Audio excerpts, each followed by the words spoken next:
Mas você veio aqui para falar de ateísmo? Não, tipo assim, eu quis trocar uma ideia aí com a galera, tá ligado? Sobre, tipo assim, religião, crenças. Eu acho que é um debate que ele gera conhecimento pra todos os lados, tá ligado? Então Uhum, eu acho legal a gente trocar uma ideia, eu saber o que que você acredita, o que que você pensa, tá ligado? uhum. É legal. Eu tava vendo hoje os vídeos de um youtuber. Ele é ateu. Ele disse que ele já acreditava, ele já acreditou em Deus. Ele é de uma família cristã. Só que ele começou a questionar muitas coisas. E aí um dia ele não conseguiu mais crer. Ele percebeu que os questionamentos dele impediam ele de acreditar. E mesmo assim ele continuou muito interessado em religião, talvez até mais que antes, porque ele começou a ir atrás de pessoas, né, que estavam interessadas em divulgar a fé delas. Ele falou só de um pastor e uma testemunha de Jeová, né? Aí ele foi até a igreja desse pastor e ele também aceitou receber um estudo bíblico domiciliar com testemunhas de Jeová. Se eu não me engano, eram dois rapazes. E o pastor ficou conversando 15 minutos só com ele e nem quis prolongar a conversa, porque viu que ele já estava com a cabeça feita, mesmo ele querendo ouvir, ver se havia argumentos, e o pastor falou que não, que se nem Deus consegue convencer a pessoa, não vai ser ele que vai conseguir. E as testemunhas de Jeová, depois de três visitas na casa dele, largaram mão do estudo porque ele não estava aceitando as coisas que ele estava aprendendo assim. O procedimento de Deus era injusto aos olhos dele, ele não conseguia acreditar que aquilo fosse verdadeiro, aí elas falaram, olha, então não vai dar para continuar porque não vai progredir esse nosso estudo, né?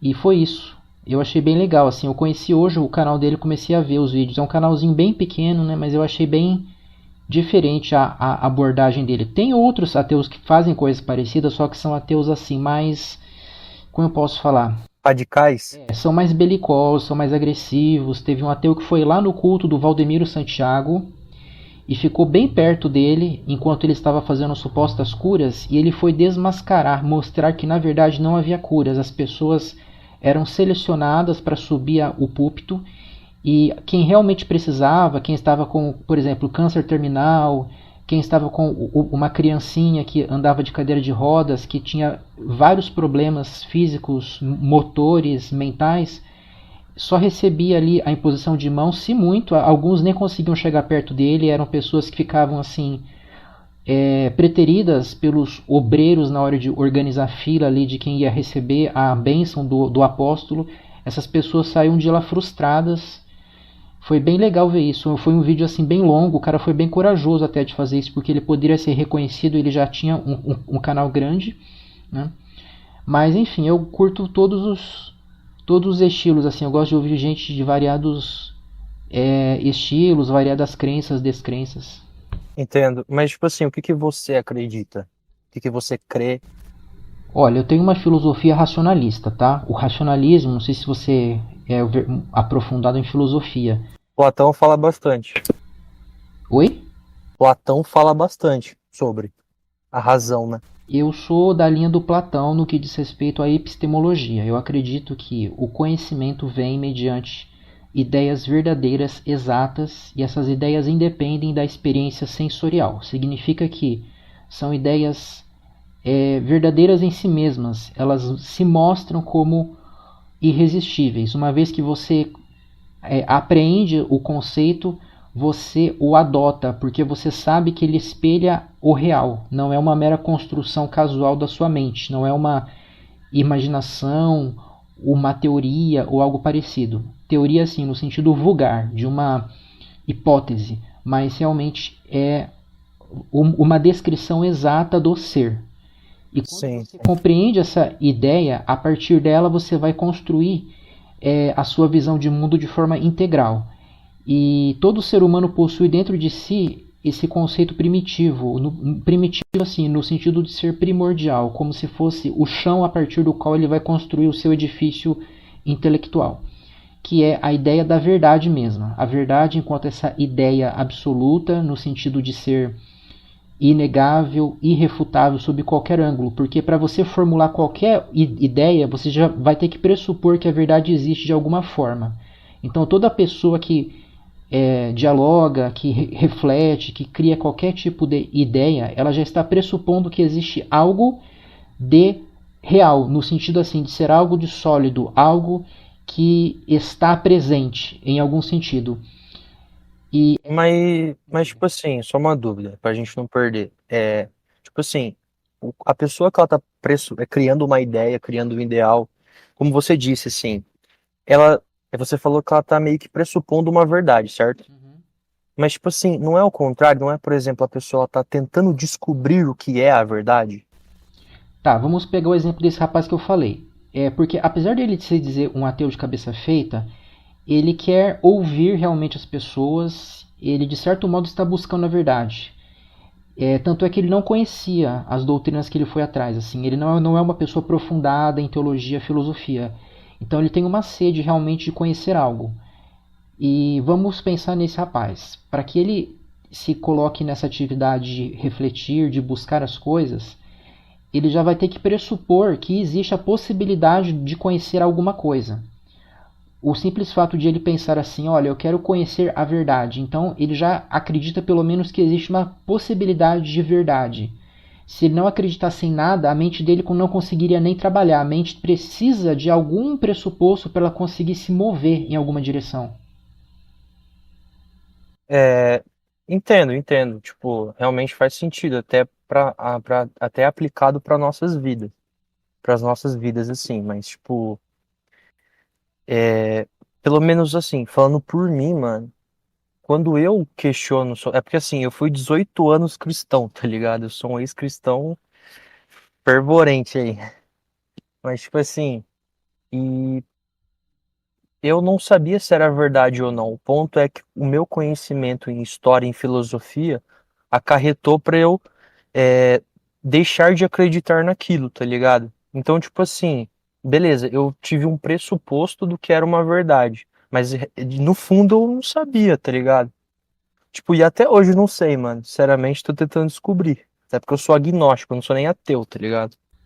As pessoas pressupõem muita coisa, mas quando eu estou falando de pressuposto, é no sentido mais fundamental ainda. É um pressuposto que já está presente pela própria configuração da mente humana. Vamos dizer assim, ela já vem de fábrica com esse pressuposto.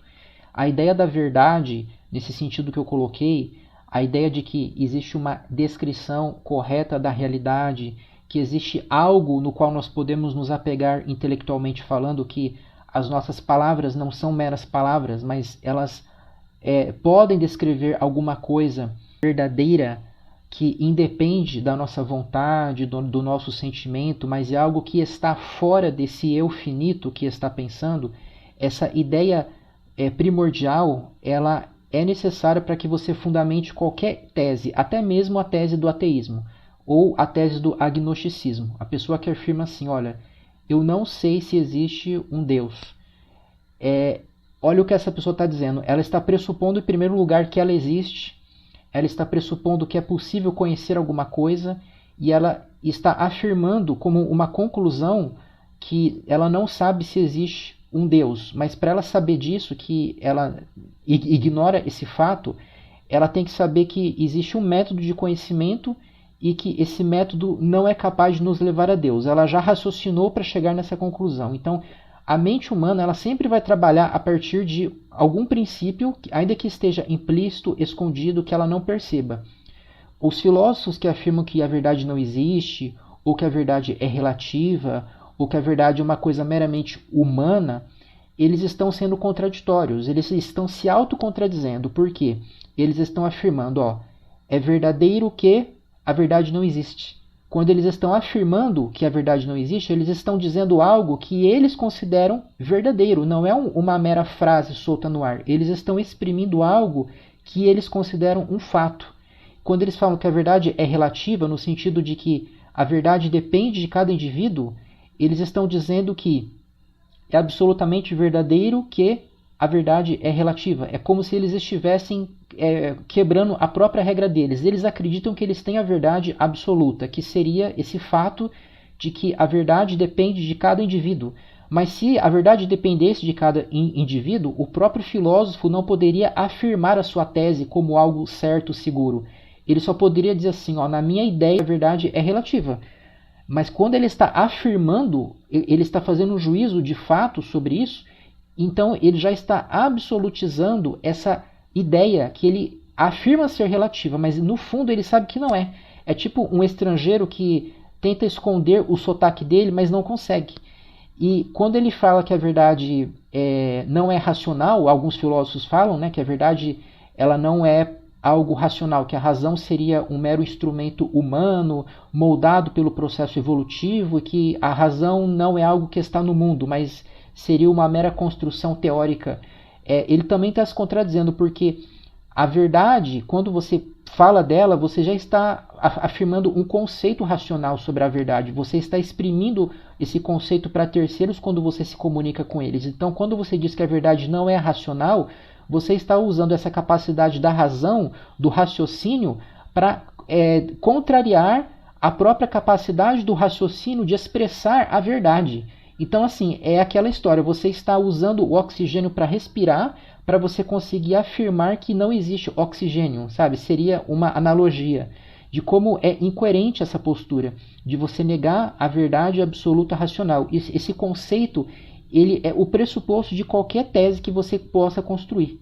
Então, uma vez que nós não podemos, nem mesmo a nível teórico, contradizer esse primeiro princípio, ele é autoevidente, ele prova a si mesmo. Tipo assim, eu entendi o que você falou, mas assim, eu fico na dúvida. Por exemplo, o cara que ele fala que não é, que tipo assim, a verdade é relativa, realmente ele tá sendo contraditório, né? Porque ele tá tomando aquilo como verdade, né? Só que diante disso, qual que seria então a verdade, tá ligado? O que seria então a razão? Excelente pergunta. Muitas pessoas negam a existência da verdade absoluta racional exatamente pela dificuldade de encontrar uma ideia específica, de apontar onde está essa verdade. O René Descartes, né, não sei se você estudou sobre ele. Conheço. Então, ele se dedicou muito a esse tópico. E ele começou a questionar tudo, ele viu que assim, até as verdades matemáticas poderiam ser questionadas, né? Ah, será que eu tenho duas mãos mesmo? Será que eu não estou sendo iludido? Ele começou a entrar numa piração e ele chegou numa verdade que não conseguia duvidar. Ah, enquanto eu estiver pensando, eu posso afirmar que eu existo, pelo menos enquanto coisa que pensa. Ainda que eu não seja de verdade um humano, por exemplo, ainda que eu esteja sendo iludido nos meus sentidos, mas essa ideia abstrata, racional, a priori de que existe o eu aqui, isso é inegável. E eu concordo com ele. Mas a gente não consegue sair disso. Eu discordo da continuação da filosofia dele, porque ele tentou construir um edifício a partir desse primeiro princípio que é muito estreito. Ele não nos fornece informação suficiente. E, ao meu ver, ele cometeu alguns saltos. Apesar dele ter sido um filósofo magnífico, cheio de erros, ele foi cheio de erros, mas ele também foi magnífico, né? Então, assim, muitos filósofos chegaram a duvidar do próprio do penso logo existo do Descartes. Eles chegaram a duvidar da própria lógica, porque para você afirmar que você existe enquanto pensa, você já vai ter que pressupor que a lógica é uma ferramenta válida de conhecimento, porque você está pressupondo que tudo aquilo que pensa existe, né? E como você pensa, logo você existe. É esse o raciocínio completo que o Descartes apresentou. Mas se a lógica não é uma descrição da realidade como tal, é apenas uma forma humana, falível de pensar, que poderia ser diferente se a nossa configuração fosse diferente, por exemplo, né? Se nós fôssemos, sei lá, extraterrestres, talvez a gente pensaria de uma outra forma que estaria fora desse padrão. Então, de fato, o eu pode ser duvidado se você duvidar da própria lógica, né? E qual que é a minha saída para essas objeções todas? Ainda que a gente não saiba, assim, no ponto de partida, qual é essa verdade de forma mais específica, o fato é que a verdade, enquanto uma ideia que expressa a realidade, é inegável. A gente tem que assumir isso, a gente tem que afirmar isso como realmente o nosso motor, primeiro, assim, aquilo que vai dar o ponto de partida no nosso sistema de conhecimento. É afirmar que existe uma ideia autoevidente que é genérica, é como se fosse uma bolha imensa que a gente não enxerga nada dentro dela a princípio, mas nós sabemos que ela está aqui, que existe uma verdade, e essa verdade, como eu falei, ela é absoluta, no sentido de que ela não depende de um sujeito finito, falível, ela existe fora de nós, né, enquanto sujeitos falíveis, e ela é racional. Isso aqui é essencial. A razão realmente é a ferramenta e o caminho para a gente poder trabalhar com essa ideia primeira e a partir dela chegar a uma ideia segunda, terceira, quarta, etc. Fazer assim o nosso edifício com as suas paredes, né?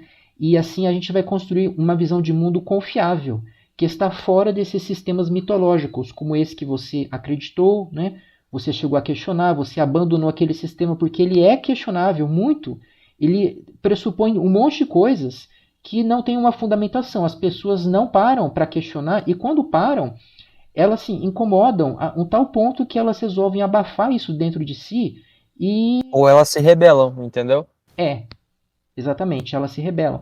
Então, esses sistemas de mitologia, né, que são construídos a partir de histórias que as pessoas inventaram, são realmente irracionais nesse sentido. Eles são contra a verdadeira filosofia que eu prego, essa filosofia racionalista a mais pura possível.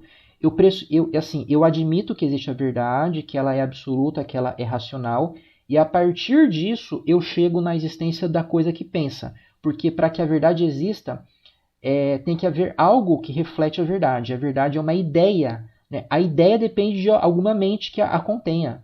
Então tem que existir uma mente que pensa essa verdade, e a partir disso, né, eu vou assim fazendo vários, como eu posso falar, né? A partir disso, eu parto do princípio da verdade para saber que existe a coisa que pensa, e aí eu noto que existe o quê? A lei da lógica, as três leis da lógica, para ser mais exato. O princípio da identidade, uma coisa é uma coisa. O princípio da não contradição, que uma coisa não pode ser o seu contrário.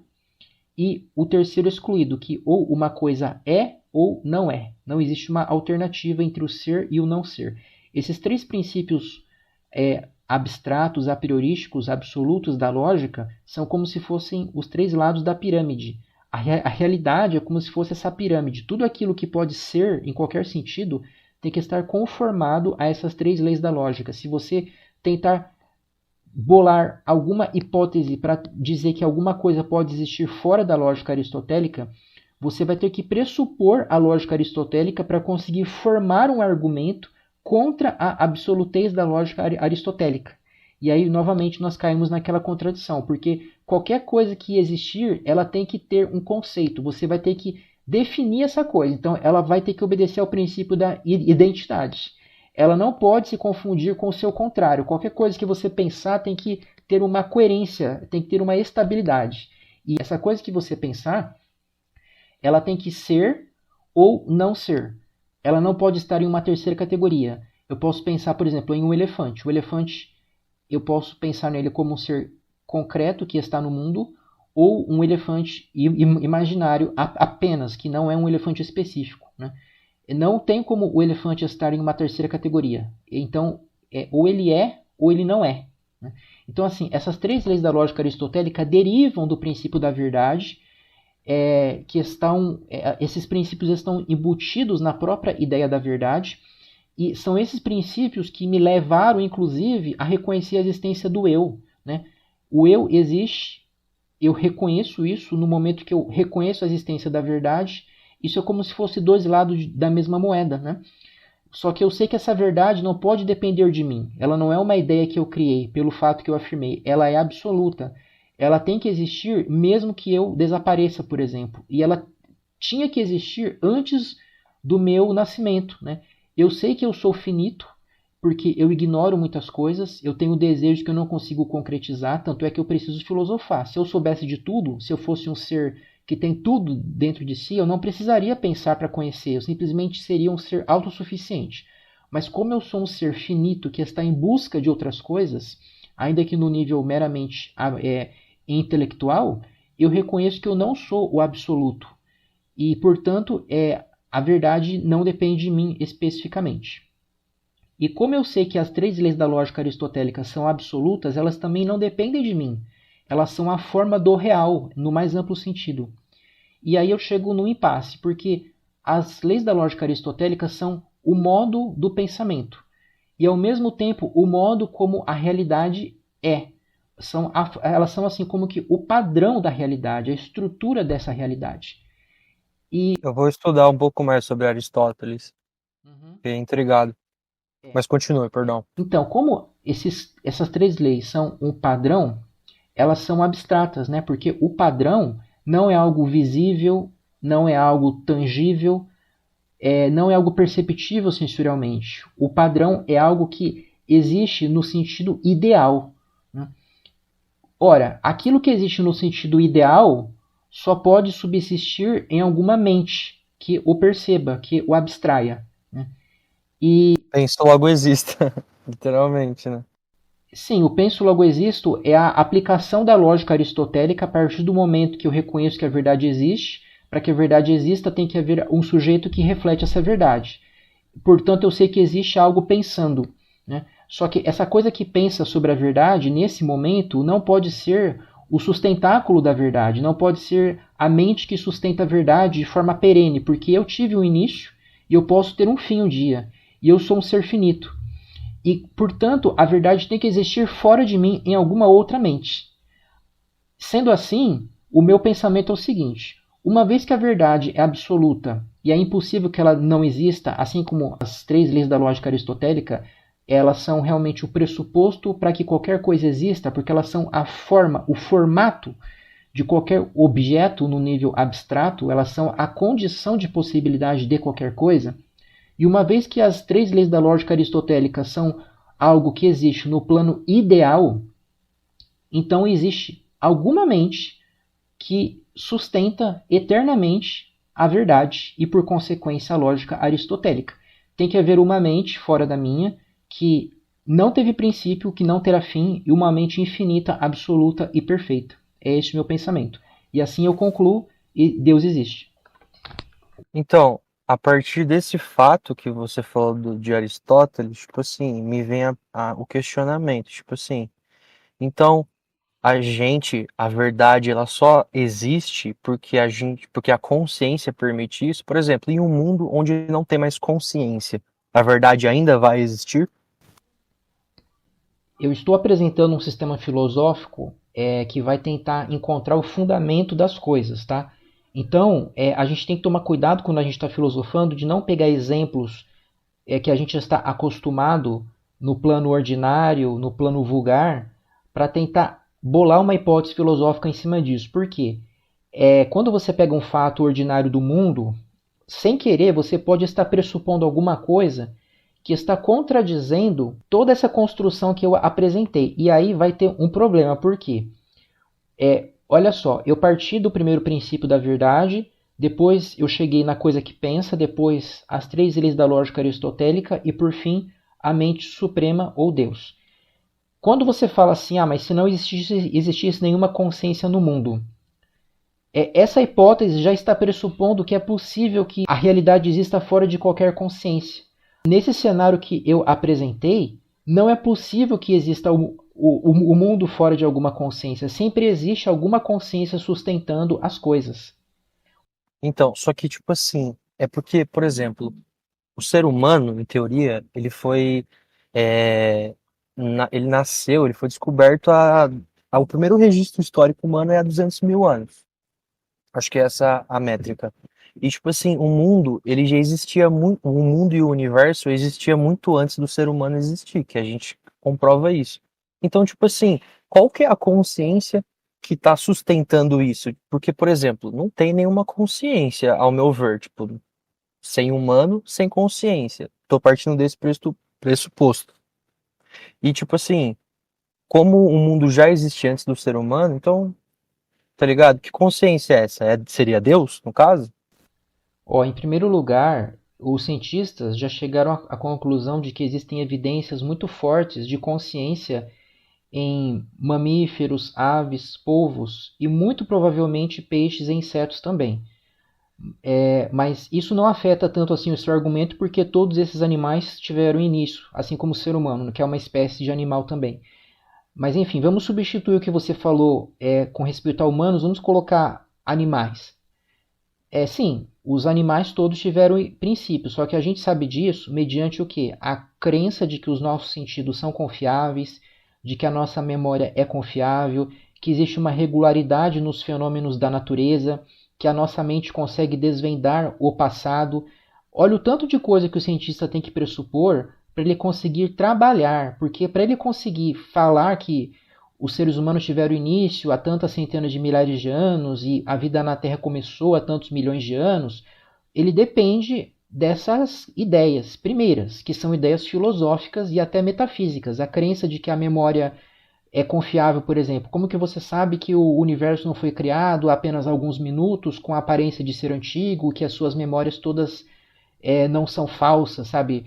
Então, essas ideias, elas realmente são do plano da filosofia. Aí já nós entramos naquela questão do ceticismo, porque um cartesiano poderia questionar isso também. Ele poderia dizer que a ciência é falível, que ela é duvidosa, e de fato é. Se a gente colocar assim, a ciência contra a parede, a ciência não é nada absoluta. Então, a gente pode questionar qualquer coisa do que a ciência afirme. Mas o meu caminho não é esse, tá? Eu acredito realmente que, uma vez que os nossos sentidos nos mostram razoavelmente o que nós podemos esperar amanhã ou depois, e a gente faz esse exercício toda hora, né? Quando a gente liga o nosso note, a gente espera, né, que vai aparecer a imagem e sucessivamente, né, todas as coisas que nós já estamos acostumados. A ciência usa esse mesmo princípio também, porque nós acreditamos que o universo se comporta de uma forma regular e previsível. Eu aceito o que a ciência afirma com respeito ao surgimento do universo, o desenvolvimento da vida, né, o surgimento de novas espécies por um processo natural. Isso aí não desafia nada do que eu afirmo no plano da filosofia. O que eu afirmo é: a verdade é uma ideia absoluta que serve inclusive de fundamento para que o cientista faça as suas teorias. E teoria aqui é no sentido técnico mesmo, é uma hipótese que foi confirmada por evidências, né? E que foi aceita pelo consenso científico como uma consequência dessa comprovação, né? Então, assim, o cientista ele já pressupõe que a verdade existe e ele vai atrás de uma verdade provisória no plano empírico, não por raciocínios como o filósofo faz, mas com testes mesmo, com análise de fósseis, etc. Né? Só que, como eu falei, fundamentando qualquer ideia do ser humano, existe a ideia da verdade como uma pressuposição de que existe uma realidade, e essa realidade é absoluta, e o ser humano consegue captar essa verdade. Isso não contradiz o fato de que a vida na Terra teve início, porque quando a gente reconhece que a verdade existe e que a verdade é uma forma da realidade, mais especificamente, as três leis da lógica são essa forma, como eu falei, né? Não é possível que uma coisa exista sem ser igual a si mesma, ou que ela se confunda com o seu contrário, né? Ou que ela esteja ali num meio termo entre ser e não ser. Então a gente já encontra um molde abstrato da verdade. Isso nos leva necessariamente à conclusão de que existe um sujeito absoluto contendo a verdade, a lógica e a própria realidade como um todo. E obviamente que esse sujeito não pode ser eu, não pode ser nenhum humano, porque nós somos finitos, né? Esse sujeito que eu descubro pelo raciocínio lógico, ele é um sujeito que necessariamente é absoluto, ele é a condição para que qualquer ser finito surja no mundo, inclusive a Terra e todos os seus habitantes. É assim que eu afirmo, é assim que eu concluo. Entendi. Mas, então, tipo assim, só pra ver se eu entendi a linha de raciocínio mesmo, tá ligado? Pra acompanhar. É porque você fala bem técnico, isso é, tipo, legal, tá ligado? Não é uma crítica. É que eu sou uma pessoa um pouco mais informal. Mas deixa eu ver se eu entendi. Tipo, é, por exemplo, então antes da humanidade, tudo, tipo assim, ó, quando o universo ainda estava se formando, a Terra se formando, enfim, essa consciência você então acredita que é um sujeito que existe que torna tudo aquilo possível, né? Como você afirmou através da lógica aristotélica. Tipo assim, então existe um sujeito, você acredita nesse sujeito baseado nessa lógica, certo? Sim. E esse sujeito você define como, assim? Você acha que ele é como, tipo, se ele tem uma forma ou não? Como você já tinha falado do eu, do ser ou não ser, né, no caso. Mas, tipo, é algo abstrato, pelo que eu penso. Não, tipo, não tem uma forma, essa consciência, né? Vamos colocar entre aspas. Exatamente, ele não pode ter uma forma porque aquilo que tem forma, assim, no sentido de forma geométrica, é algo limitado. Esse sujeito é absoluto, é infinito, ele não pode ser figurado. Entendi. Mas, tipo assim, aí baseado nisso, nos seus questionamentos, você, você, tipo assim, pega uma crença que existe na Terra, por exemplo, o islamismo. Tipo assim, você pega, o que eu quero falar é, você pega uma religião do mundo para você escolher a partir que assim, você acha que você entende que esse sujeito existe. A partir disso, qual que vai ser a sua posição? O que que você vai pensar sobre? Entende? Excelente pergunta, porque já chegaram a me dizer assim: ah, você não acredita em Deus. Por quê? Você não acredita em orações, você não acredita em intervenção divina, em vida após a morte. É, Eu então. achei bem curioso isso, porque, cara, afirmar que Deus existe não tem nada a ver com você acreditar em milagres, nem em vida após a morte. Tanto é que existem ateus que acreditam em vida após a morte, existem ateus espiritualistas.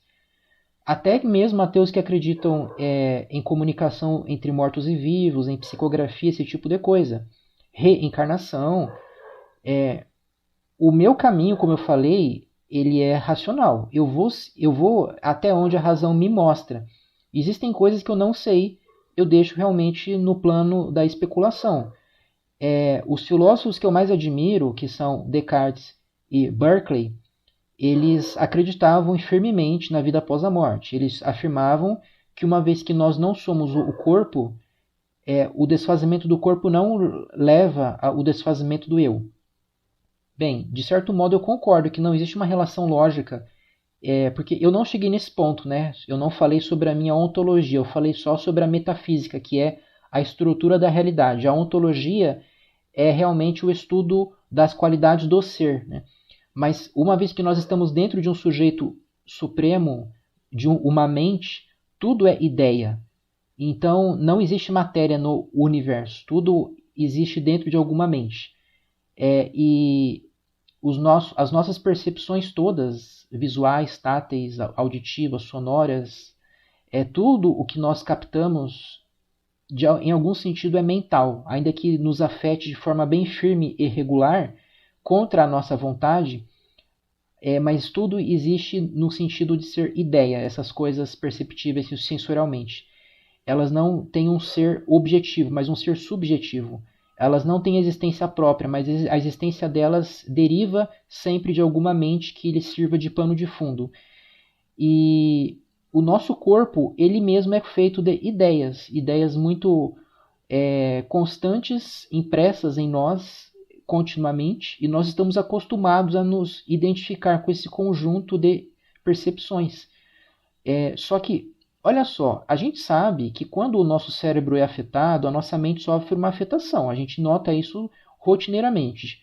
E quando o cérebro se desfaz, isso me induz a crer que o eu também se desfaz com o cérebro. Eu não vejo contradição nisso, em você afirmar que o eu depende do cérebro dessa forma, ainda que não seja uma dependência absoluta, mas é uma dependência que foi é, criada realmente pela mente suprema. Ela estabeleceu que, com o fim do cérebro, o eu se desfaz. Seria como no filme Matrix, Matrix 1. Quando a pessoa morre dentro da Matrix, naquele mundo, né, criado pelas máquinas, o corpo verdadeiro dela, que está dormindo, morre também. Né?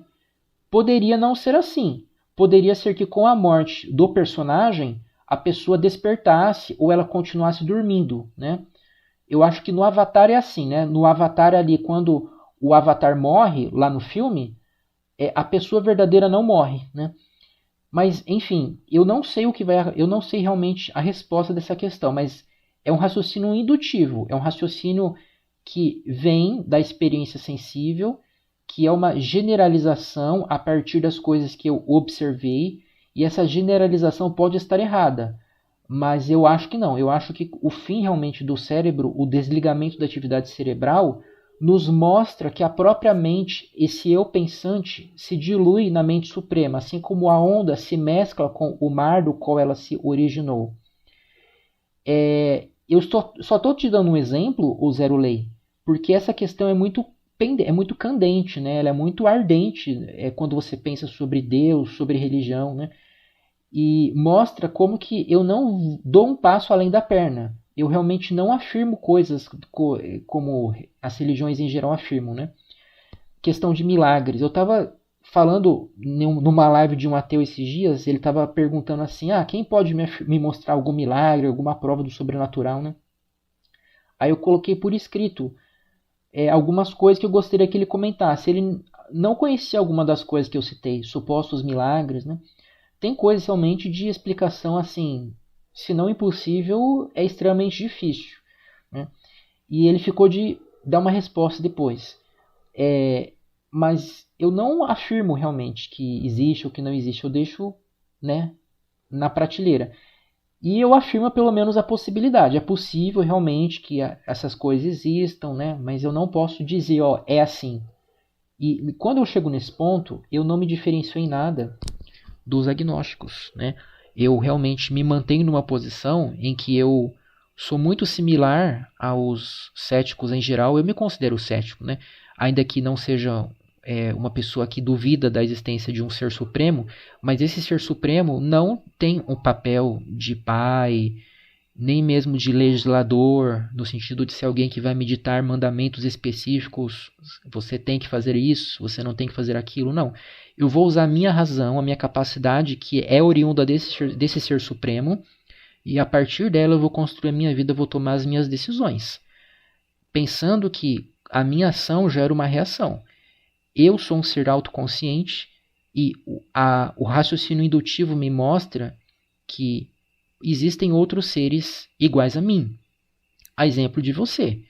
Eu não sei se de fato você existe quanto uma autoconsciência. É possível que você seja como um personagem de um videogame ou como um ser do meu sonho, que parecia tão real. Mas eu acho que não. Porque como você está dentro de uma cadeia de percepções coerentes, eu sei o que eu estava fazendo há alguns minutos, algumas horas, o que eu estava fazendo no ano passado, tudo isso é uma sequência estável de experiências. Então você está dentro dessa sequência e eu tendo a acreditar que você realmente é o que está aparecendo para mim, que você tem uma autoconsciência, porque você consegue dialogar comigo, ainda que eu consiga colocar em xeque essa ideia se eu quiser, exercer aqui um raciocínio cartesiano, mas pelo sim, pelo não, eu tendo a acreditar que realmente você é uma autoconsciência. Então eu vou tratar você de acordo com isso. Você não é um objeto, você é um indivíduo, você é alguém que tem pensamentos, alguém que tem desejos, principalmente o de continuar vivo, e eu vou respeitar esse desejo seu, porque é um desejo pacífico tão legítimo quanto o que eu tenho também. E é assim que eu vivo, sem ferir os outros, sem buscar enfim, desrespeitar os outros. Eu vou respeitar a vida, a liberdade, o patrimônio que a pessoa conquistou com o seu trabalho, porque isso, de certo modo, é uma continuação dela. Se ela exerceu o trabalho, conquistou aquilo, então aquele patrimônio vem da pessoa mesma, vem do esforço dela. Então eu tenho que respeitar o patrimônio que ela tem, ou que ela ganhou, né? Ela pode ter ganhado também. Se ela ganhou, é uma sorte que ela possui e vou respeitar isso. Não vou tomar para mim. Então, existe uma ética que procede da lógica nesse sentido, de você agir de uma forma lógica, mesmo que você deseje agir de outro modo. Quantas vezes a gente quer fazer coisas que vão acarretar prejuízos a outros, né? E aí, a minha filosofia racional me mostra, você tem que ter um freio. Você é que tem que ter esse freio, não é alguém que tem que te mandar, você tem que saber o que é certo ou não. É isso. Então, baseado nisso que você falou, a ética ela não poderia também ser um contrato social que a gente faz, tá ligado? Tipo, ou ela realmente tá na lógica da natureza do mundo, do universo das coisas? Olha, esse contrato social é uma mera hipótese retórica para tentar justificar a organização chamada Estado. Esse contrato social nunca foi assinado e para que o contrato exista tem que haver uma concordância entre os contratantes. Isso de fato não existe. Você nasce dentro de uma estrutura prévia que foi arranjada por terceiros e que é imposta sobre você, e você não pode fugir desse contrato. Você é forçado a se submeter a isso para você conseguir viver. Eu não vejo como a ética pode derivar disso, até porque esse contrato social exclui muitos seres que não podem participar dele. seres que não têm capacidade de contratar, mesmo tendo autoconsciência. A gente pode contratar. Eu acredito que você seja uma pessoa capaz, no sentido de conseguir entender o que é uma negociação e fazer essa negociação. Supondo que você já tenha uma idade suficiente, mas existem muitos seres que não têm essa capacidade. Então, o fato de eles não conseguirem contratar não significa que eles não sejam dignos de respeito. Né? Não sei se você concorda comigo que uma coisa é você ser um agente ético, ou seja, um ser que pode agir de acordo com a ética, e outra coisa é você ser um paciente ético, ou seja, um ser que pode sofrer ações antiéticas, mesmo que eventualmente você não tenha agência ética. Mas são critérios diferentes. Para você ser um agente ético, você tem que conseguir compreender a ética e se determinar de acordo com ela, contrariando seus próprios desejos. Para você ser um paciente ético, qual que seria o critério? Você consegue formular uma hipótese? Qual que é o critério para que um ser seja digno de consideração e não ser tratado como uma coisa? Então, é que, tipo assim, eu fiquei no seguinte questionamento. Eu acho que, por exemplo, você não tem a possibilidade de você ser os dois. Sim. E qual que é o critério para que você saiba quem é o paciente ético? Para você ser considerado um paciente ético, eu acho que, mano, primeiro você tem que estar tipo assim, você tem que participar da sociedade, tá ligado? Porque, por exemplo, mano, a ética é que é foda, porque a ética, ela é relativa, porque, mano, é relativa, eu falo porque durante a história, a ética sempre era uma. Por exemplo, racismo era um tipo de ética boa pra eles, tá ligado? Só que, mano, a gente entende que hoje isso é antiético, tá ligado? Então, tipo assim, eu fico meio em dúvida, tá ligado? Não sei, minha cabeça ficou confusa. Tá. Em primeiro lugar, a gente tem aqui o mesmo problema no que diz respeito à verdade. Porque nesses milênios todos, muitas pessoas consideraram certas ideias verdadeiras e depois essas ideias foram consideradas falsas ou pelo menos duvidosas. Mas isso não significa que a verdade seja relativa. O que é relativo é a opinião. As pessoas têm opiniões, ainda que elas acreditem nessas opiniões como verdade, só que depois essas opiniões são refutadas. Elas encontram falhas, encontram fatos que contrariam suas opiniões. Mas isso não significa que não exista a verdade, porque, olha só, até para você saber desse fato que eu citei, que a humanidade existe há milênios e as pessoas tiveram muitas ideias e essas ideias foram contrariadas, para que você faça esse exercício intelectual investigativo, você já tem que pressupor que existe uma verdade, essa verdade está fora de você, você descobre ela, você não inventa essa verdade.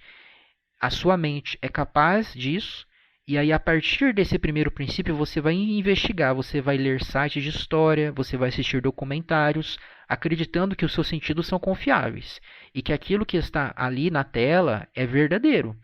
Aí a partir de tudo isso você chega nessa conclusão: a humanidade se enganou durante muito tempo e ela acreditou em coisas que ela achou que eram verdades. Aí muitas pessoas concluem, portanto, a verdade não existe, a verdade é relativa. Mas, cara, você já está pressupondo que a verdade é absoluta para você conseguir raciocinar e construir sua tese relativista. Você está tirando o tapete debaixo dos seus próprios pés. Se a verdade fosse relativa, você não poderia afirmar nem mesmo esses fatos todos que você afirmou para você chegar na sua própria conclusão, cara. A Não, verdade. eu entendo, mas, por exemplo, então o que que definiria a ética? Porque, por exemplo, se a verdade ela não é relativa, então logo a ética ela não vai ser relativa também. Ela tem uma verdade, ela tem, tipo assim, um significado pronto ali. Então, tipo assim, qual que seria então a ética, a verdade sobre a ética? Tá, vamos pensar naquelas sociedades indígenas que matam suas crianças. Muitas pessoas pegam esse fato para dizer que a ética é relativa, que a ética não se diferencia da moral, que é uma coisa que varia de cultura para cultura, que é uma obra meramente humana, circunstancial. porque nós aqui, né, a grande maioria da sociedade brasileira repugna isso. Nós até seríamos capazes de matar uma pessoa que fizesse algo assim, uma pessoa integrada à nossa sociedade. Mas os indígenas que têm essa cultura têm que ser respeitados de acordo com os antropólogos, porque eles têm uma outra visão de mundo. Mas será que isso realmente mostra que a ética é relativa? Vamos pensar assim. Você acha que quem está matando ali a criança, vamos supor que essa pessoa tem uma mente sadia, tá? Não é uma pessoa realmente perturbada, uma pessoa, né, que tenha um transtorno, mas enfim, essa pessoa faz isso ali conscientemente. Ela matou o bebezinho. Por que você acha que ela fez isso? Eu acredito, é que assim, depende, mas eu acredito que não porque ela tem uma intenção assassina, mas ela é baseada na crença. Por exemplo, eu tenho que matar meu bebê porque, tipo assim, é uma crença estabelecida através de uma tradição da própria aldeia ou através de uma crença espiritual. Se eu matar meu bebê, eu vou ter, sei lá, muito sucesso na vida, muita bênção na vida. Entendeu? Tipo, exemplo bobo, mas você entendeu? A crença Uhum, e a tradição. Tipo, eu sim. penso através disso. Exato. Quando o indígena não mata simplesmente por querer matar, mas ele mata de acordo com uma cultura, ele está seguindo uma lógica dentro daquela cultura. Ele está matando aquela criança porque ele acredita que, ao fazer isso, ele vai evitar um mal imenso ou ele vai conseguir um bem imenso. Pelo que eu pesquisei até hoje, eles acreditam que, por exemplo, gêmeos são sinal de maldição. Uma criança que nasce com uma deficiência física, pô, essa pessoa vai gerar um custo enorme para a tribo. E eles simplesmente têm uma visão de que cada um deve ser capaz de andar, de falar, de ouvir. Não tem sentido na cabeça deles a tribo ficar gastando o seu tempo, sua energia com uma pessoa que não é capaz de fazer essas coisas mais básicas. E eles acham justo matar essa criança. É, então, assim, você percebe que existem razões que guiam a conduta deles. Eles não fazem as coisas assim a esmo, simplesmente por querer fazer. Eles têm uma justificativa que é lógica dentro da visão deles. Ainda que nós possamos questionar se de fato a vida da criança não valeria mais, o desejo que a criança tem, será que não valeria mais do que o interesse da aldeia? Aí a gente pode questionar isso. Mas o fato é que esses indígenas mostram que eles têm uma mente racional. Eles têm uma mente, infelizmente, contaminada por certos pressupostos que não são racionais, como a questão da superstição. Ah, se eu não matar essa criança aqui, vai chegar uma maldição na aldeia, os deuses vão ficar bravos, alguma coisa assim. Então, aí eles já estão contaminados por pressupostos mitológicos. Mas se esses pressupostos fossem verdadeiros, eles seriam corretos, né? Se a gente soubesse realmente que existem deuses que nos amaldiçoam quando nascem gêmeos, então seria correto matar os gêmeos, realmente seria um mal menor diante da destruição da aldeia, né? Só que como a gente não tem evidência de que isso tipo, é correto, então logo, na ética, eles estão errados, não é?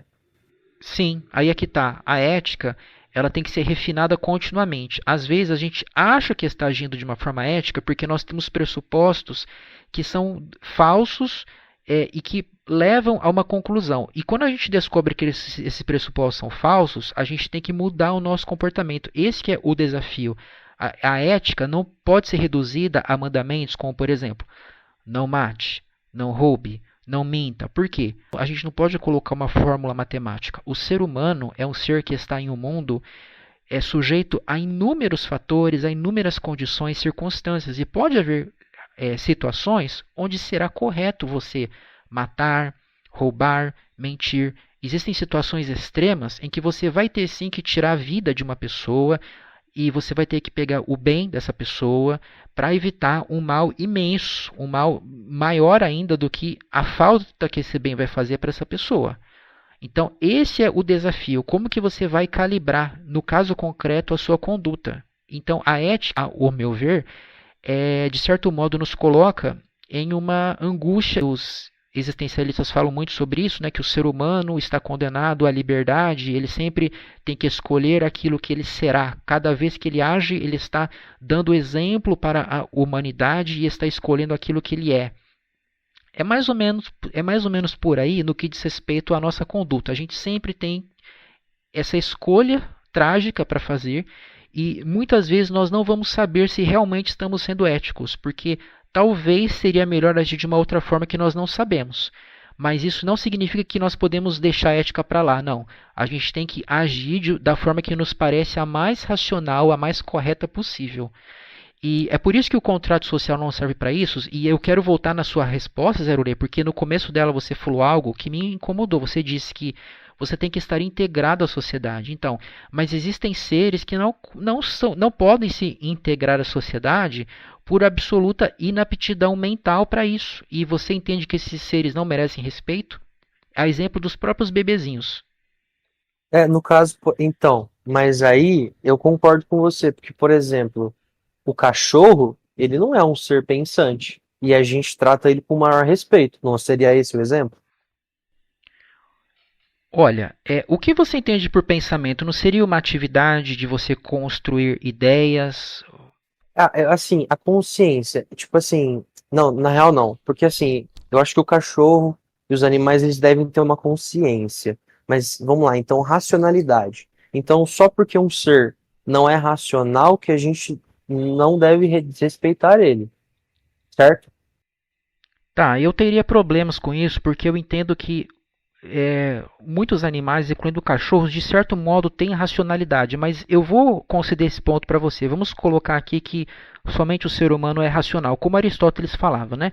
Isso não vai afetar o nosso diálogo aqui. Qual que é o critério para um ser considerado um paciente ético? Você entende que é o quê? Se não é a razão, qual é? Hum, eu fiquei confuso. Se não é a Ó, razão, acredito que seja a, o re- um respeito à ética, tá ligado? o bebezinho, o humano adulto como eu e o cachorro. O que esses três seres têm em comum? O humano adulto, o cachorro e o bebê, Uhum. eles têm uma consciência. Quer dizer, o bebê, não. Cara, são seres vivos. Eu acho que eu posso definir mais simples. São seres vivos. A partir disso, Mas será que isso é suficiente para que um ser mereça respeito? O fato dele ser vivo? Será que não existem muitos seres vivos que não merecem nenhum tipo de respeito? Que podem ser usados como meros instrumentos? então eu não acho. Eu acho que todos têm que ter respeito, entendeu? Entendi. Inclusive as árvores? Também, com certeza. A natureza, tá ligado? Porque é ser vivo. Entendi. Então, se eu cortar a grama assim, pela raiz, se eu tirar ali alguma planta pela raiz que esteja na calçada, na minha calçada, assim, ou no quintal da minha casa, eu vou lá e tiro porque eu não quero ela lá. Eu estou sendo antiético? Puta, aí você me pegou, mano. Aí você me pegou mesmo. Ó, Tipo, o que que você tem pra falar? Porque eu realmente você me pegou, não sei. é, vamos pensar da seguinte forma, ó, a nossa ética tem que ser racional. A gente não vai acreditar que uma coisa é errada só porque é errada. Não. A gente tem que pensar quais são as consequências dessa conduta. Eu vou lá e tirei a planta, tá? Alguém foi prejudicado? A própria planta só. Então, mas aí você está pressupondo que a planta é alguém. Será que a planta realmente pode ser chamada de alguém? Então, porque eu falo que é um game porque é um ser vivo, é um ser que, tipo assim, tem vida, tá ligado? Ele existe. Mesmo que ele não pense, mas, tipo assim, eu acho que um ser que vive, pelo menos ele, por exemplo, eu acho que um ser que vive, ele tem que comer.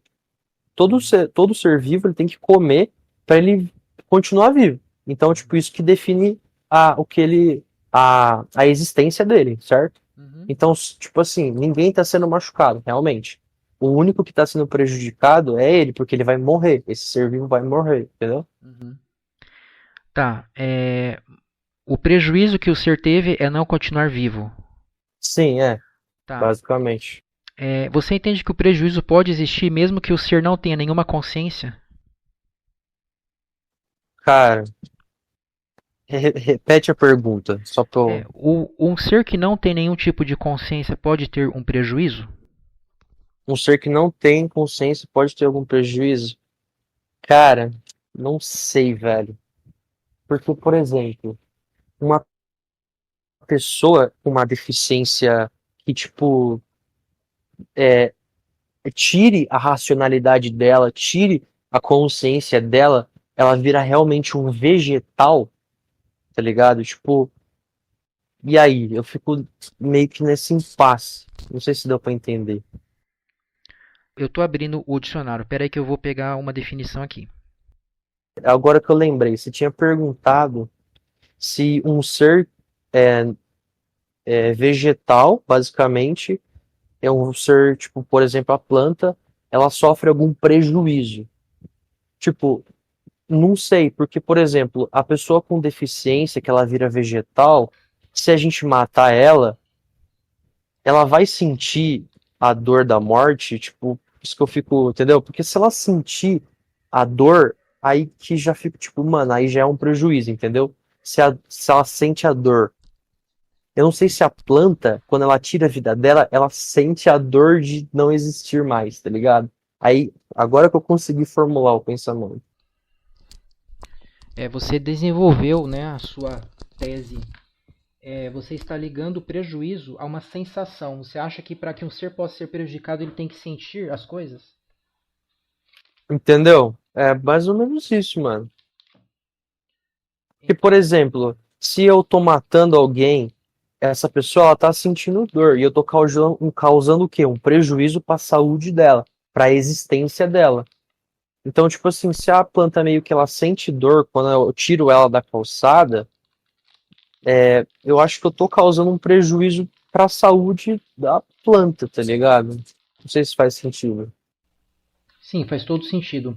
Então, a gente não precisa se aprofundar muito em definições, né, que eu fui pegar lá no dicionário, porque você chegou num ponto mais exato, né, mais específico, que o prejuízo ele não é apenas a destruição, mas ele é a afetação sensorial, né? Ele tem que afetar a mente para que essa pessoa de alguma forma se perturbe. Vamos continuar desse ponto aí, cara. O cachorro, a gente concorda que ele pode sentir, né? Então, ele tem que ser respeitado. O bebezinho, você acha que ele demonstra sensações? Ah, eu acho que ele sente, mano. Certeza, na real.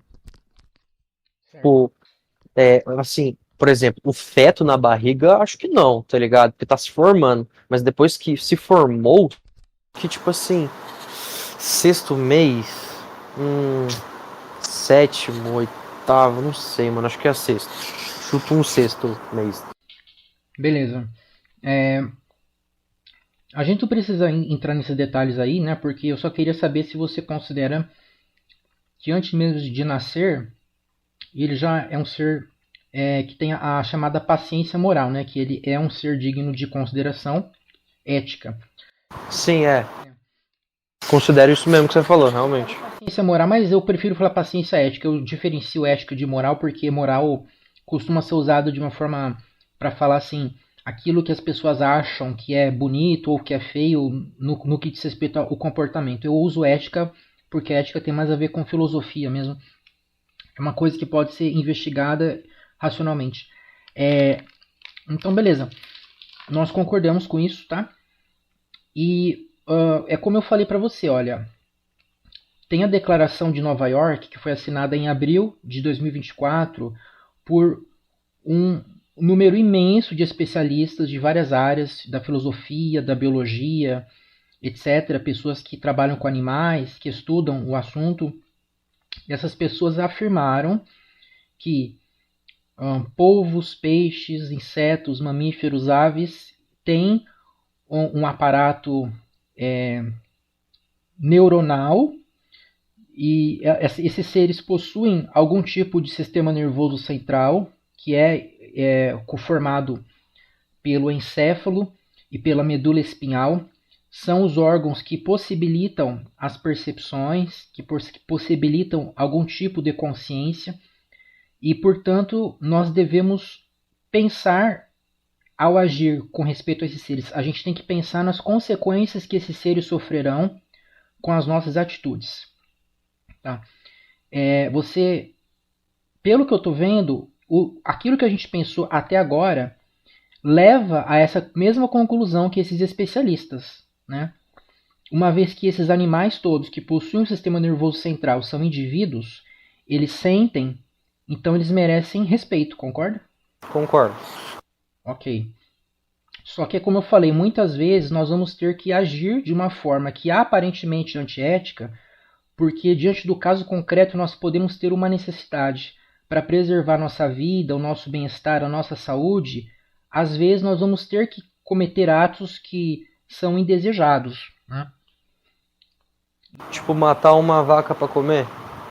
Pode ser, por exemplo, você acha que nós temos necessidade de alguma coisa de origem animal para vivermos fortes, saudáveis e saciados? Não. Tipo assim, eu faço churrasco, eu como carne todo dia. Só que eu sou um hipócrita, porque, tipo, eu sei que dá pra viver sem a origem animal, sem matar os animais, tá ligado? A gente consegue viver o que a natureza fornece pra nós, de forma saudável. Pelo menos eu acredito nisso, tá ligado? Mas eu me considero hipócrita por comer carne todo dia. Tá, e o que impede você de corrigir o seu comportamento? Então, aí já entra questões da sociedade. Tipo, mano, numa situação, por exemplo, situação financeira, eu acho que para você conseguir se alimentar de forma mais saudável, uma situação financeira tem que ser melhor.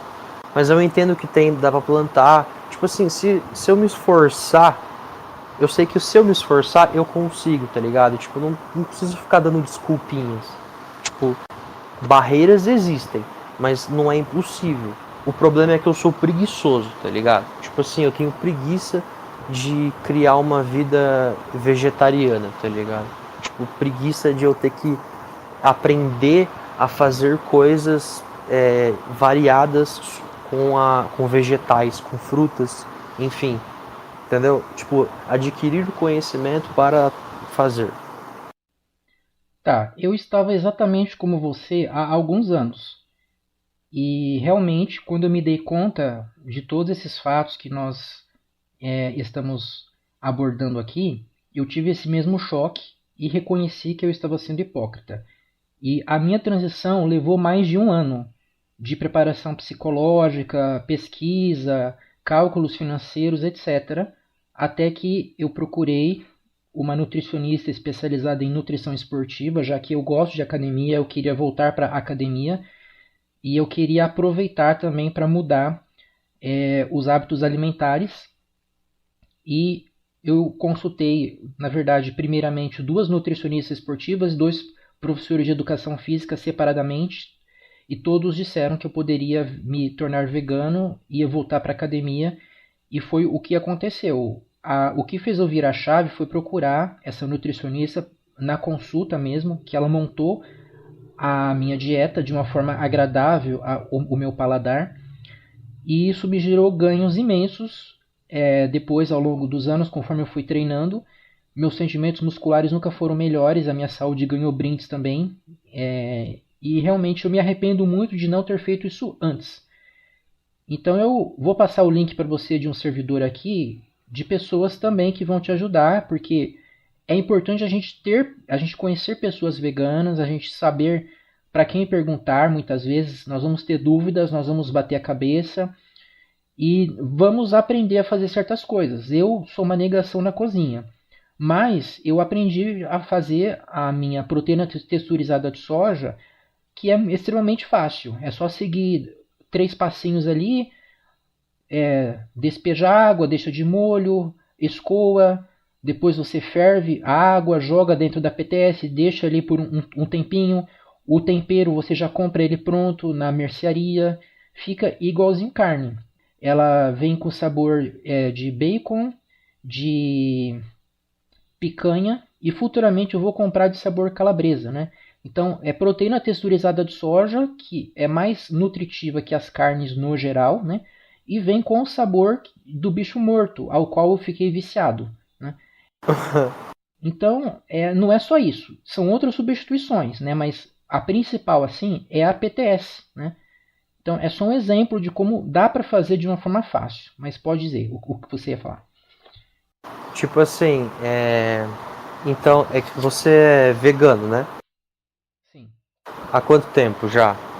Desde dezembro de 2021. Beleza. E tipo assim, depois que você virou, já teve a experiência, se tornou mais fácil, tipo tudo? Por exemplo, para você administrar sua comida, para você para você administrar sua comida e sua rotina vegana, tá ligado? Tipo, ficou fácil ou ainda é difícil? Sim, ficou fácil. No começo é muito difícil, exatamente pelos hábitos que a gente fica no piloto automático. Aí a gente tem que aprender o que eu vou comer no lugar da carne, por exemplo, que é a principal pedra no sapato, né, de quem gosta de carne, como era o meu caso, né? E aí a gente vai aprendendo a substituir leite. Eu era um bezerro, eram 2 copos de leite todos os dias de vaca, né? Aí eu substituí por leite de soja. Então a gente tem que aprender onde que eu vou comprar o leite de soja, que é mais caro que o leite animal. Tem aquele supermercado ali que é o mais barato que tem, beleza. Aí você vê que dá para ser vegano de uma forma que não seja muito pesada no seu orçamento. Pelo contrário, dá para gastar até menos, né? Então você vai tirar daqui, colocar ali, fazer as contas e ver que dá para seguir isso. Entendi. Mas tipo assim, é que eu fico assim, olha, é porque eu falei assim, eu tenho a brisa de ser vegetariano. É que vegano, eu entendo que, tipo assim, a galera que é vegana, ela não come, por exemplo, ovo, bebe leite, acho que também come queijo, não sei, por conta que vem de origem animal. Mas, por exemplo, tirar leite da vaca ou tipo, pegar um ovo pra você comer, tá fazendo o animal doer? Tipo assim, tá doendo, tá ligado? Ele tá sentindo dor. Então você teria que pesquisar sobre o modo de produção do leite.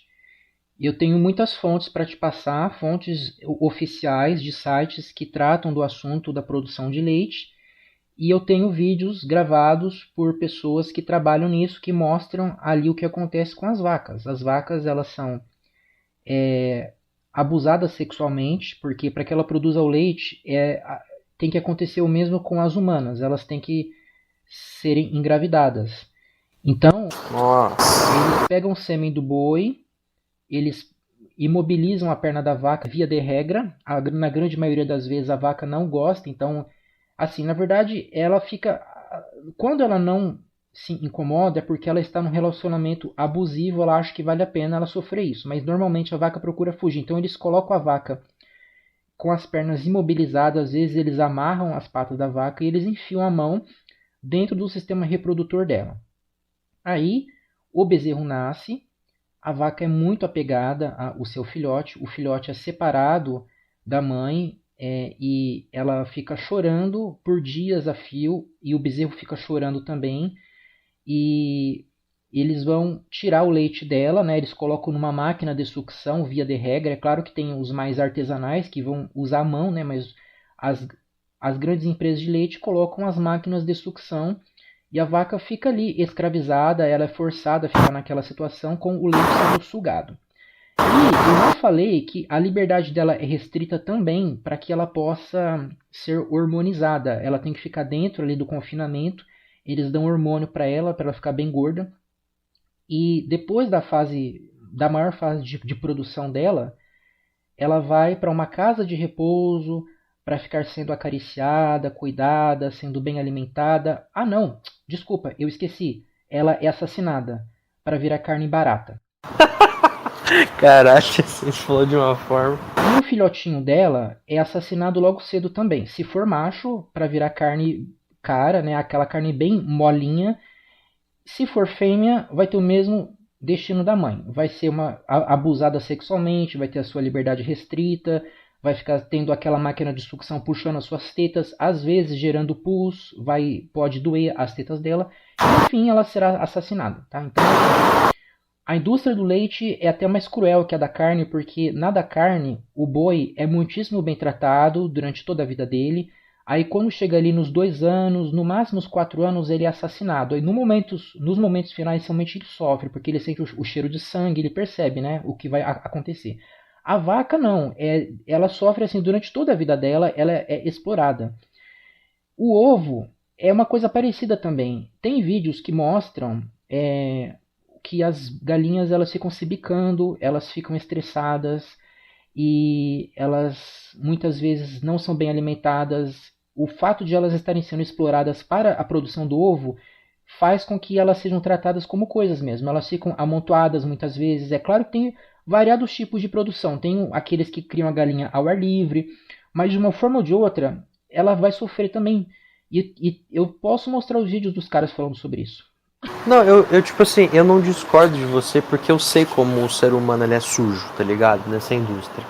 E tipo assim, mas é que me fica o questionamento, mano. Tipo assim, se a gente for olhar do modo em que o leite que a gente vê no mercado, beleza, aí eu entendo ser vegano.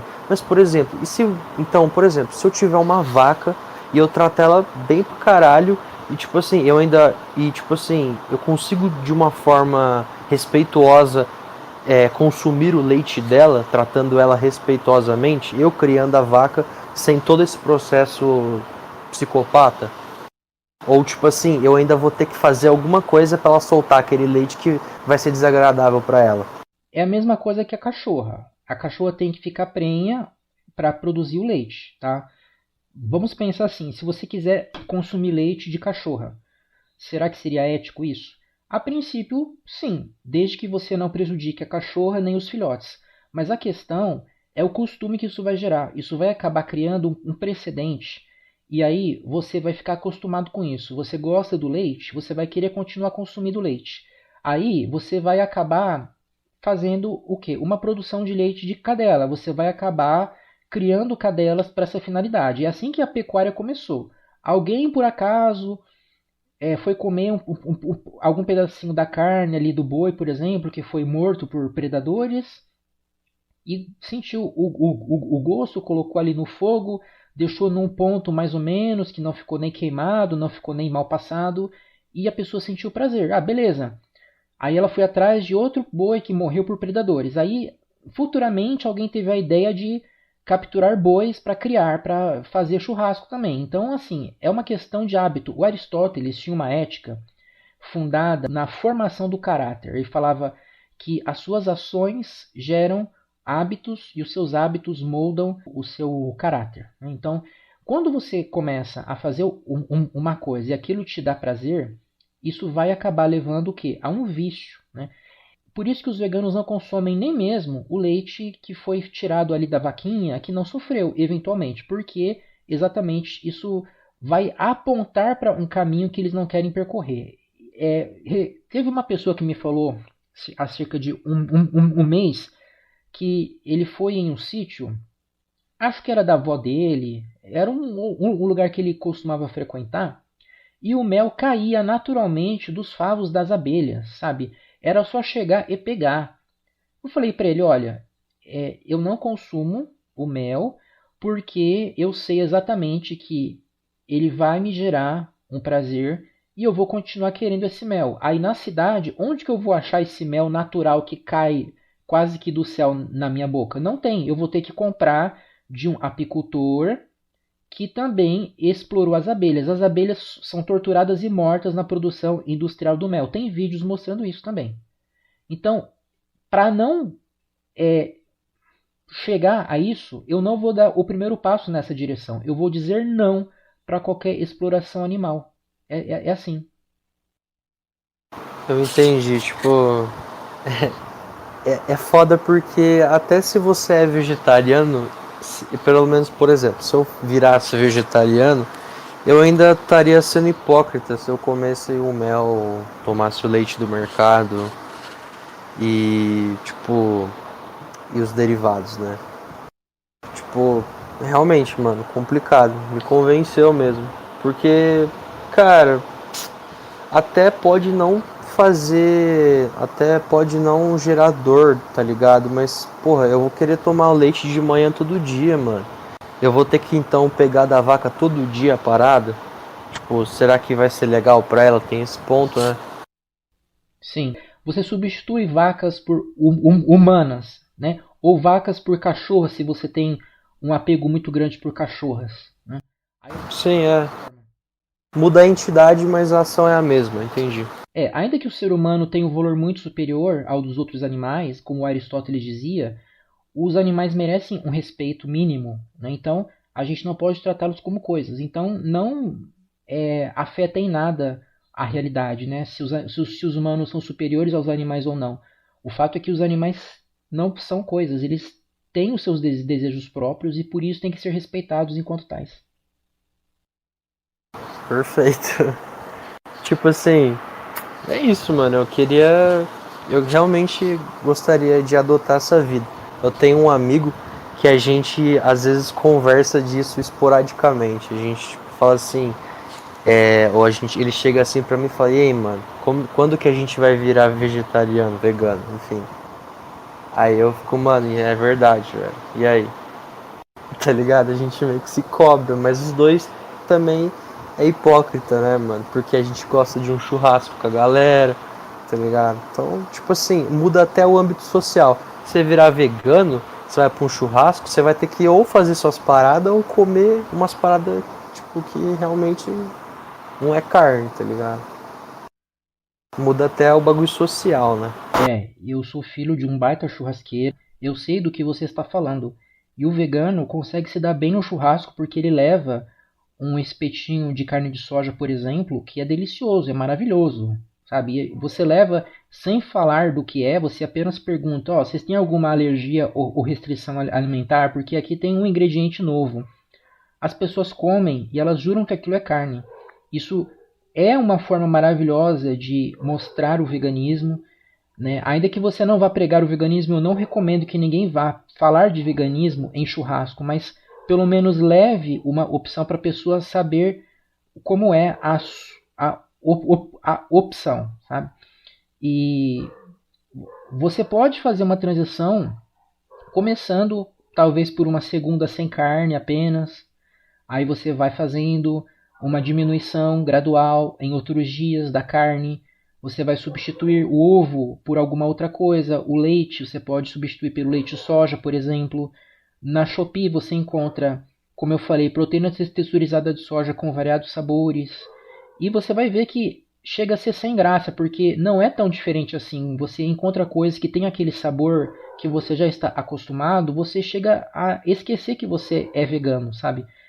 E é por isso que eu falei, é interessante você ter contato com veganos e estar acostumado a assistir vídeos no YouTube também, e você frequentar fóruns. Fóruns é dos anos 2000, né? Frequentar servidores aqui no Discord de veganismo, como eu citei, para você realmente se motivar. E você e o seu amigo também. Vocês vão ver que não é tão difícil quanto parece. Não, concordo totalmente. Se puder, me manda que tipo assim, se eu souber o que eu tenho que comer, tipo, uma lista de coisas que eu tenho que comer, aí já vai ficar mais fácil pra mim, porque daí eu já vou ter essas coisas em casa e substituir meu arroz, feijão e frango por arroz, feijão e sei lá, batata doce, não sei, alguma parada tipo da lista, entende? É porque me falta conhecimento gastronômico, tá ligado? De ingredientes e variedades, legumes, enfim. Os veganos geralmente não falam isso, mas eu falo, tá? Eu não recomendo que ninguém faça a transição sem acompanhamento nutricional e tem que ser nutricionista, especificamente. Entendo. Não, eu entendo, porque tem a questão se a pessoa tiver anemia, né? Eu tô ligado. Também, o bom nutricionista é aquele que vai pedir um exame de sangue feito nos últimos 6 meses para verificar toda a sua situação de B12, vitamina D, testosterona, ferro, zinco, etc. Aí ele vai montar o prato de acordo com a sua necessidade. Às vezes você tem alguma deficiência e não sabe. Aí depois que você vira vegano, depois de um ano, você tem problema, Aí você descobre, ah, eu tenho essa deficiência aqui. Então é bom você ver antes.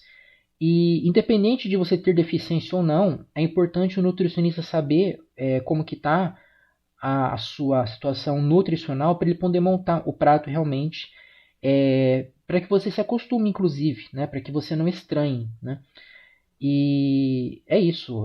Tem faculdades que oferecem gratuitamente, né, porque eles têm um serviço que eles atendem a população gratuitamente. Então você pode, né, se consultar. O SUS oferece nutricionista, não sei se é para isso, se você falar. Não, tá tranquilo porque eu tenho convênio médico, entendeu? Então, tipo assim, é muito mais fácil. É só eu pesquisar um nutricionista no meu convênio e ir lá, entendeu? Então, eu gosto de fazer uma sondagem primeiro, perguntar assim, você exige exame de sangue? Se ele falar assim, olha, eu peço para que faça o exame pelo menos, tá? Porque vai ficar melhor. Aí beleza. Agora se ele falar assim, ah não, eu não exijo, não precisa, cara, aí eu já não, eu não boto fé nessa pessoa. Ah, entendi. Beleza, não, tá certo. Tem que ser um cara meio que, tipo. Uma pessoa, né, que realmente conheça da vida vegana também, né, mano? Das paradas, enfim. Porque tem os riscos. Eu acredito que hoje todos os nutricionistas já estão informados sobre isso. É um assunto muito divulgado, tá? Isso aí não tem problema não. A questão seria, por exemplo, você é um esportista. Aí eu recomendo procurar nutricionista com especialidade em nutrição esportiva. Mas questão de veganismo não pega tanto não. É assim, se ele falar alguma coisa contra, aí é pseudociência. Aí ele está contradizendo o código de ética dele, de agir de acordo com a ciência. Né? Não pode. Faz décadas que a ciência já concluiu a suficiência da dieta vegetariana e vegana, então ponto final. Sim. Eu vou. Me manda ou me coloca nesse. Me manda o convite desse servidor. Ou se tiver alguma parada da hora pra me mandar, me manda. Eu vou atrás disso. Vou tentar, vou me preparar psicologicamente, né? Mas é foda, né? Porque é por um bem maior, né? Então, é como eu falei, cara, você descobre coisas tão gostosas, doces, salgadas, duras e moles, de todos os tipos. Você descobre feijoada vegana, estrogonofe vegano, pizza vegana, sorvete de massa vegano, é tanta coisa que chega a ficar sem graça. Não é uma coisa tão diferente assim quando você já sabe onde encontrar, né? Tem cidadezinhas que você não encontra, você tem que comprar online, né? E mesmo online você acha muita coisa bacana, como eu falei, da PTS, né? Hoje nós somos privilegiados. O Brasil, eu tenho certeza, é o melhor país do mundo para ser vegano, porque nós temos abundância de variados grãos, frutas, verduras, legumes, incluindo a soja, que é um grão que é multiuso, né? Então aqui a gente consegue de uma forma mais fácil que em muitos países por aí, onde as coisas são mais caras realmente. Aqui não precisa ser mais caro não. Os industrializados são mais caros, né? Tanto é que eu só como lanche em fim de semana, né? Eu aprendi a fazer lanche, né? Carne vegana, né? Ou carne de soja. Carne de soja, no caso. É o hambúrguer de soja, tem linguiça. Ah, é verdade, é o que você me falou lá, um hambúrguer de soja com sabor, né? Semana passada eu comi o Not Dog, que é o hot dog vegano, tem a salsicha, né? Que ela é feita com proteína vegetal. Eu comi linguiça toscana vegana, tem um monte de coisa, né, que é industrializada. E eu só como em fim de semana, porque não é exorbitante, só que também não é baratinho, como a PTS. A PTS é R$ 11 aqui no interiorzão de São Paulo e rende por 2 semanas. E eu vou te recomendar que você assista vídeos mostrando realmente os processos da pesca, dos abatedouros, da produção do mel, né? Inclusive, tipo assim, eu acredito que você abomina a pesca no geral, né? Tipo assim, tem a galera que pesca e devolve o peixe pra falar, não, eu sou ético, tô devolvendo o peixe. Mas, tipo assim, a dor que ele sente, né, mano, de você pegar na isca parada, né, velho? Tem essa. Tem vídeos que mostram as pessoas fazendo carinhos nos peixes, cara. Quando os peixes se acostumam com o humano, não se diferencia em nada de um cachorro ou de um gato. O peixe gosta do carinho, aí o humano tira ele da água, joga para longe, o peixe vem nadando bem rápido atrás de volta do humano, né? E Tem inclusive uma matéria do Domingo Espetacular da Record, que eu fiz até um recorte, que eles mostram isso, assim. Aí o especialista em peixes, professor de uma universidade, ele chega a dizer: o peixe pensa, o peixe sente dor. Né? Então, assim, é como eu falei, a ciência já chegou nesse consenso, né? E é isso mesmo. O peixe ele não tem que ser pescado de forma nenhuma, a não ser que seja realmente uma questão de necessidade, como ribeirinhos, populações indígenas, eles estão em uma situação que eles não sabem viver de outro modo. Então, o caso deles é diferente do nosso, né? O peixe que eu como, ele é da Incrível, que é a própria Sadia. Ela coloca o nome Incrível na linha vegana dela. Ela fez um peixe vegetal ali com proteína, se eu não me engano, de soja, e o gosto é muito similar ao do peixe animal.